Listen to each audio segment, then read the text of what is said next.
Remue ménage. Remue ménage.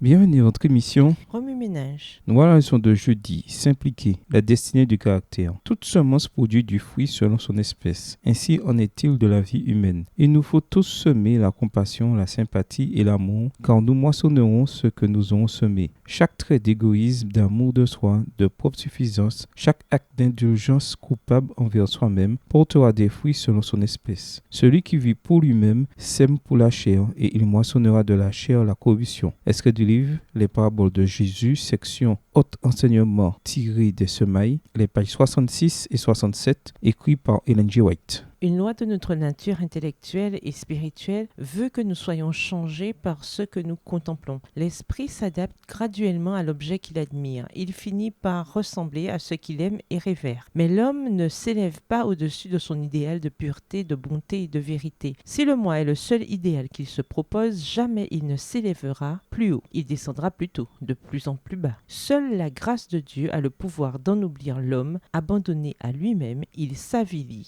inévitablement. Texte tiré du livre La tragédie des siècles au chapitre 34 à la page 488, livre écrit par Ellen G. White. Si la brouille a éclaté entre vous et que vous ayez cessé de vous comporter comme des chrétiens attachés à la Bible, convertissez-vous, car le caractère que vous manifestez pendant le temps d'épreuve sera le caractère même que vous aurez au moment de la venue du Christ. Si vous aspirez à être un saint dans le ciel, vous devez d'abord vous conduire comme un saint sur la terre. Les traits de caractère que vous avez cultivés dans votre vie ne seront pas transformés par la mort ou par la résurrection. Vous sortirez de la tombe avec les dispositions mêmes que vous avez manifestées dans votre foyer et dans la société. Jésus ne change pas le caractère au moment de son avènement. L'œuvre de transformation doit s'accomplir maintenant. Notre façon de vivre chaque jour détermine notre destinée. Extrait du livre Le foyer chrétien, chapitre 1, page 16, écrit par Ellen G. White. Remue-ménage, suite à l'étude d'Apocalypse 14 et versets 14 à 20, qu'est-ce qui a changé pour vous personnellement? Quels sont les domaines où d'autres changements s'imposent dans votre vie? Révisez le verset à mémoriser. En quoi s'applique-t-il à votre vie cette semaine? Au revoir.